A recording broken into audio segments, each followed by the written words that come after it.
bahwa Brian Armstrong itu menikah dengan seorang aktris dan model dari Indonesia yang bernama Raline Shah. Soekunti juga mengatakan bahwa perwakilan Thailand itu palsu ketika dia merekam klip menari segera setelah dia kembali ke Thailand. Tetapi ketika dia bertemu dengan media, ia menangis dan...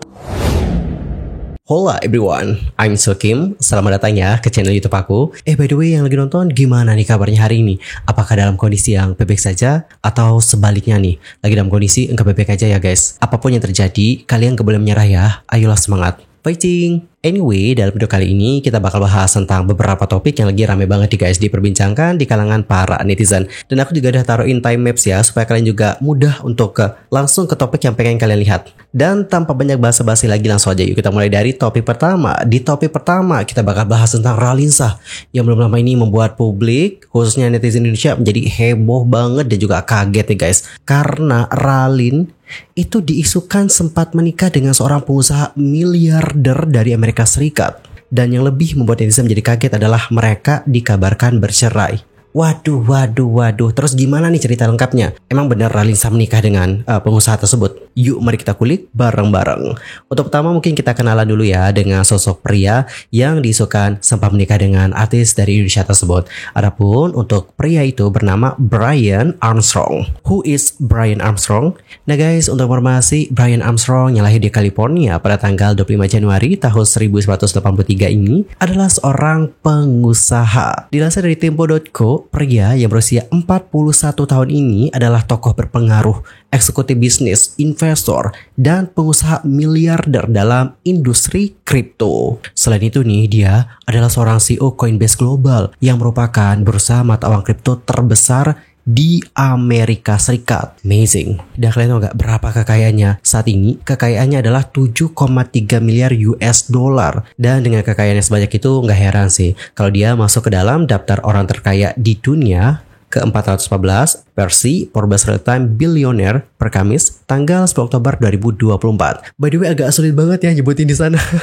Oke, mohon maklumi ya guys. Sementara itu untuk Raline Shah sendiri, aku yakin untuk para netizen Indonesia sudah banyak yang mengenal sosok Raline Shah. Raline Shah adalah seorang artis Indonesia dan perlu kalian tahu juga ya guys bahwa sebelum terkenal menjadi seorang artis, ia pernah mengikuti ajang Putri Indonesia tahun 2008. Di ajang itu, Raline berhasil membawa pulang gelar juara ketiga. Namanya semakin dikenal oleh publik Indonesia ketika dirinya membintangi sejumlah film, mulai dari 5 cm, 99 Cahaya di Langit Eropa, hingga Surga yang Tak Dirindukan. Lantas, apa sih yang terjadi dengan Raline Shah dan juga Brian Armstrong? Jadi guys, sebelum lama ini mereka itu pernah diisukan menikah. Kenapa isu ini bisa muncul? Nggak mungkin dong ada asap kalau nggak ada api. Pasti ada penyebabnya nih guys. Usut punya usut untuk isu ini bermula dari bagaimana seseorang netizen yang membalas cuitan dari Brian Armstrong. Dalam cuitannya Brian, dia itu seperti mengabarkan bahwa dirinya sudah menikah pada akhir pekan lalu dengan pasangan sekaligus sahabatnya yang bernama Angela Meng. Dia juga mengungkapkan nih guys, sudah tidak sabar untuk membangun kehidupan bersama dengan sang istri. Nah, postingan ini lantas di-reply oleh seorang netizen. Replyannya adalah seperti ini. Dapat kalian lihat ya guys bagaimana captionnya. Jadi kurang lebih dalam cuitannya ini, netizen itu mengatakan bahwa semua orang itu nampaknya melupakan bahwa Brian menceraikan istri Asia pertamanya pada tahun lalu. Dan netizen itu menyertakan foto dari Brian Armstrong dan Raline Shah. Melihat bagaimana fotonya dan juga bagaimana captionnya, udah jelas nih guys bahwa netizen itu mengatakan bahwa Raline Shah pernah menikah dengan Brian Armstrong dan kemudian mereka bercerai pada tahun lalu. Isu ini lantas diperkuat dengan informasi yang didapatkan dari coincap.com yang membahas soal Brian Armstrong. Di bagian personal life atau kehidupan pribadi dari Brian, si penulis artikel mengatakan bahwa mereka telah menemukan bahwa Brian Armstrong itu menikah dengan seorang aktris dan model dari Indonesia yang bernama Raline Shah.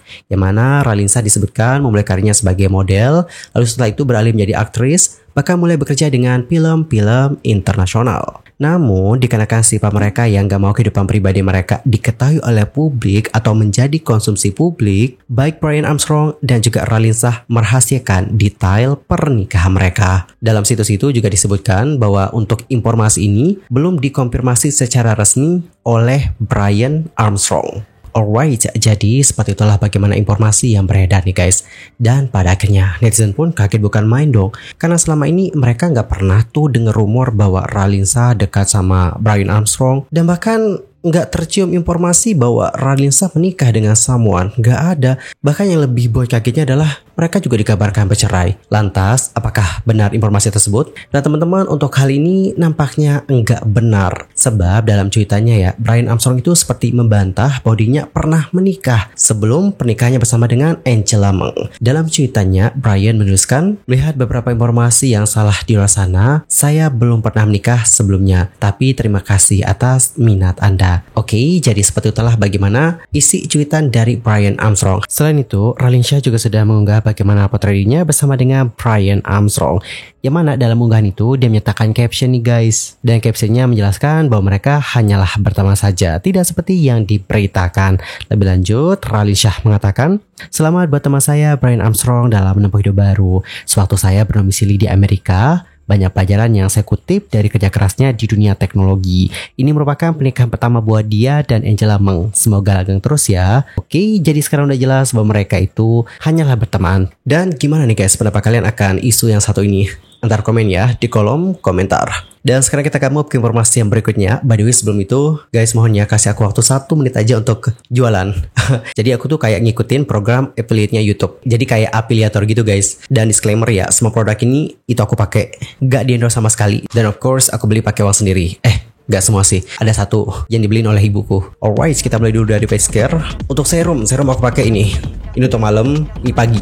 Garnier ya guys mereknya. Toner aku pakai Nacific yang ini, udah habis guys. Kemudian untuk facial wash aku pakai Clean and Clear. Jangan tanya labelnya kemana, ini udah hilang kena air terus dirobekin sama adikku, udah hilang jadinya. Kemudian untuk maskeran aku pakai Garnier ini, hitam, terus yang warna kuning, terus yang Sakura dan juga Rojo Kiss. Kenapa sebanyak ini? Karena kemarin diskon jadi aku borong. Dan ini bukan untuk 1 bulan ya guys, ini sampai tahun depan kayaknya. Kemudian aku juga pakai produknya Maria ini. Kemudian untuk sunscreen sebenarnya aku pakai Pond's. Udah 1 bulan aku pakai ini, udah habis. Terus dibeliin sama ibuku Karasan. Kedua sunscreen ini sama-sama bagus kok guys. Dan kita lanjut ke hair care. Untuk tonik aku pakai Natur. Terus untuk sampo random sih guys, jadi aku nggak tunjuk. Terus conditionernya aku pakai ini. Aku beli 2 kemarin. Jangan tanya labelnya kemana, ini udah dirobekin sama adikku. Ini bagus. Terus untuk body care aku pakai ini, Nivea. Terus kalau untuk di bibir aku pakai lip balm dari Viva. Alright, itu aja guys. Jangan lupa untuk dicek out ya. Thank you so much untuk waktunya guys. Dan sekarang kita lanjut ke informasi yang berikutnya. Kita bakal bahas tentang drama dari Miss Grand International. Sebenarnya untuk hal ini udah sampai kita bahas ya guys di video ini. Jadi mungkin buat kalian yang pengen tahu gimana awalnya, bisa nonton video ini ya. Untuk sekarang ini kita bakal bahas tentang bagaimana lanjutan dari drama ini. Ibarat kata kalau di drama itu ada episode 1, ini episode 2-nya. Dan nggak tahu sih apakah akan ada episode selanjutnya, I don't know about it. Tapi yang pasti adalah ada lanjutan dari drama yang kita bahas kemarin. Jadi guys, usai pembatalan Kamboja sebagai tuan rumah Miss Grand International 2024 dan mundurnya Sotiari B dari event tersebut, kedua belah pihak sudah menyampaikan tentang bagaimana situasi yang terjadi. Dimulai dari Nawat. Nah, begitu dia kembali ke Thailand nih pada tanggal 7 Oktober, beliau langsung menyampaikan secara langsung keputusannya untuk menghentikan aktivitas di Kamboja. Ia mengatakan bahwa pihak Kamboja menyelenggarakan acara tersebut dengan tidak profesional sejak hari pertama kompetisi. Menurut Nawat, pihak penyelenggara tidak mengatur siapapun untuk menyambut para kontestan di bandara, lalu mengadakan upacara penyerahan selempang secara samar-samar, dan dalam beberapa kegiatan, para kontestan tidak dipandu oleh siapapun, dan bahkan harus meminta bantuan masyarakat setempat untuk membantu mereka mencarikan restoran. Nawat juga mengatakan bahwa pengawal di Kamboja meneriaki semua orang dengan keras. Presiden Miss Grand itu juga mengatakan nih guys bahwa keputusan memulangkan para kontestan ke Thailand menimbulkan kerugian yang besar. Namun beliau tetap harus melakukan hal itu guna menjaga citra dan reputasi brand yang telah ia bangun selama bertahun-tahun. Menurut beliau, untuk uang itu dapat diperoleh kembali, namun reputasi serta kehormatan sangatlah penting. Jadi meskipun rugi ya, beliau mengatakan tidak akan menerima siapapun yang menghancurkan reputasi brand Miss Grand International yang telah dia bangun dengan susah payah. Dan dilansir dari media Vietnam yaitu tienpong.vn, Mr. Nawat harus mengeluarkan 1 juta baht Thailand loh guys untuk membeli tiket pesawat bagi kru dan kontestan untuk kembali ke Thailand. Selain itu, beliau juga menghabiskan sekitar 200.000 baht untuk menyewa hotel. Kira-kira kalau dirupiahkan berapa ya? Ada yang tahu nggak nih? Nawat juga mengatakan nih guys bahwa dia menghormati Kamboja. Namun ia nggak suka dengan perusahaan itu. Seperti dilansir dari media Thailand yakni matichon.co.th, Nawat mengatakan seperti ini guys. Saya menghormati Kamboja, saya suka orang Kamboja, saya suka budaya di sini. Tapi aku tidak suka perusahaan ini dan beberapa orang yang bekerja di sini. Dia berbohong sepanjang waktu. Bahkan ada konferensi pers yang akan dihadiri banyak orang, sekitar 400 orang, dan akan ada Menteri Pariwisata Kamboja yang datang untuk berbicara pada acara tersebut. Namun, pada akhirnya tidak ada seorang pun juga makan malam gala. Katanya menteri akan datang. Pada akhirnya dia tidak datang. Alright, jadi seperti itulah bagaimana statement dari Nawat akan bagaimana situasi yang terjadi. Sementara itu pada tanggal 9 Oktober, panitia penyelenggara Miss Grand Kamboja itu membuka konferensi pers untuk berbicara tentang konflik dengan Nawat selama penyelenggaraan Miss Grand Internasional 2024. Konferensi pers itu dihadiri oleh Direktur Nasional Miss Grand Kamboja yang bernama Miss Sokunti. Selain itu ada juga Sotia Ribi yang merupakan Miss Grand Kamboja 2024.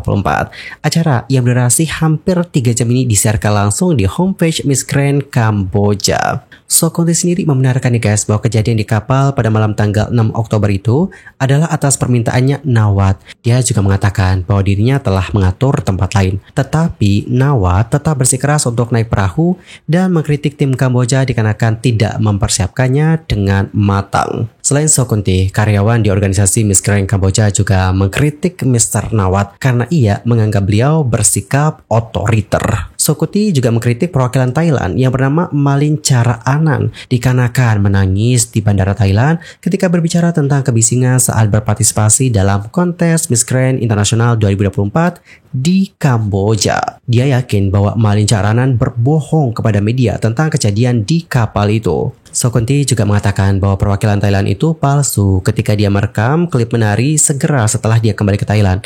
Tetapi ketika dia bertemu dengan media, ia menangis dan terlihat menyedihkan. Dan tidak hanya Sokunti saja nih guys. Miss Grand Kamboja juga menyebut bahwa Miss Grand Thailand itu palsu ketika dia menangis di bandara dan tampak takut dengan hidangan burung puyuh yang disajikan di Kamboja.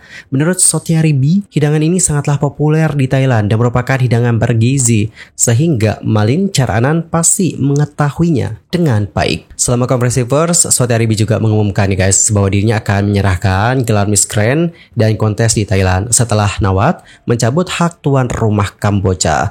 Ia mengatakan dirinya mengikuti ujian untuk mewakili negara, bukan individu. Lebih lanjut, dia mengatakan, saya memilih untuk menenangkan hati rakyat saya daripada memenangkan mahkota itu. Saya memilih untuk memakai mahkota yang tidak terlihat dan mengibarkan bendera negara saya dengan kebanggaan rakyat Kamboja daripada memilih gelar tersebut. Dan guys, kalian tahu gak sih, usai konferensi pers itu, Sotia Ribi dan juga direktur nasionalnya pergi nih makan telur puyuh dan juga kacang bareng-bareng. Sokunti Im juga bahkan membagikan foto-foto mereka yang terlihat bahagia ketika memakan makanan tersebut dan memberikannya caption lezat. Waduh. By the way, di sini aku jelasin juga ya guys, untuk yang masalah konferensi pers sebenarnya ada banyak hal sih yang mereka ungkapin dalam kesempatan itu. Tapi aku hanya ngambil beberapa poin saja. Dan dikarenakan informasi yang aku dapatkan dari media Vietnam, terus media Kamboja, terus media Thailand, nggak ada media internasionalnya maksudku yang kayak pakai bahasa Inggris gitu. Aku jadi kayak agak takut nih untuk mengambil tentang beberapa statement, takutnya nanti ada salah-salah translate atau bagaimana, makanya aku nggak ngambil statement itu. Makanya aku ngambil beberapa statement yang penting dan yang pastinya aman-aman saja untuk kita bahas. Di sisi lain, Kementerian Pariwisata Kamboja telah mengeluarkan pernyataan nih yang menolak penerbitan informasi palsu oleh The Nation Thailand dan meminta mereka untuk mematuhi standar etika jurnalisme dengan benar. Jadi nih guys, untuk informasi, pada tanggal 7 Oktober 2024 yang lalu, The Nation Thailand menerbitkan di laman Facebook mereka dengan konten asli dalam bahasa Inggris yang menyatakan bahwa salah satu alasan pembatalan Miss Grand International 2024 di Kamboja adalah dikarenakan Menteri Pariwisata tidak menghadiri konferensi pers dalam program tersebut. Dan pada akhirnya informasi ini telah dibantah oleh Kementerian Pariwisata Kamboja. Dalam pernyataannya, mereka mengatakan seperti ini guys. Kementerian Pariwisata dengan tegas menolak dan membantah tuduhan itu, yang mana ini sepenuhnya salah dan telah merusak reputasi Kementerian Pariwisata Kerajaan Kamboja. Menurut sumber yang sama, pada hari Minggu pagi tanggal 6 Oktober 2024, Menteri Pariwisata menerima dengan ramah, lalu mengadakan pertemuan dengan para penyelenggara acara, perwakilan Miss Grand Internasional, dan juga kontestan dari 75 negara yang berpartisipasi dalam Miss Grand Internasional 2024 di kantor pusat Kementerian Pariwisata. Pada kesempatan itu nih, Menteri Pariwisata menyampaikan sambutan hangat kepada para penyelenggara dan juga kontestan Miss Grand Internasional 2024 di Kerajaan Kamboja. Mereka lantas menyatakan kepuasannya mengenai partisipasi Miss Grand Internasional 2024 dan mempromosikan budaya, pariwisata, dan menghubungkan pariwisata dengan perdamaian Kamboja.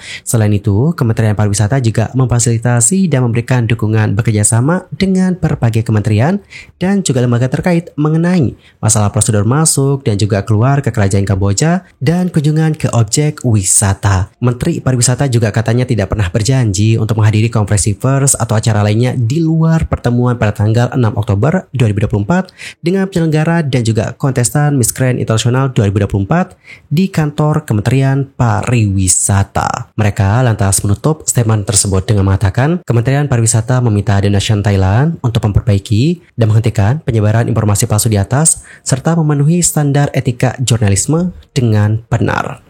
Alright, jadi seperti itulah bagaimana statement ya guys dari bagaimana Kementerian Pariwisata akan isu yang diterbitkan oleh The Nation Thailand. Dan bagaimanakah pendapat kalian akan hal ini? Antar komen ya guys di kolom komentar. Anyway, cukup sekian aja untuk hari ini. I'm Selki pamit dan aku juga mohon maaf jika ada kesalahan, baik itu dalam ucapan, sikap, tindakan, dan mungkin ada kesalahan formasi, mohon koreksinya ya guys. By the way, ini kan belum ada tanggapannya dari Nawat karena so aku beliau juga akan melakukan konferensi pers nih. Dan jikalau beliau udah melakukan konferensi pers dan menanggapi tentang statement dari pihak Miss Grand Kamboja, kita akan bahas guys. Aku akan berusaha untuk memberikan update-nya kepada kalian semua. Cukup sekian dan juga sampai jumpa ya guys. Bye-bye.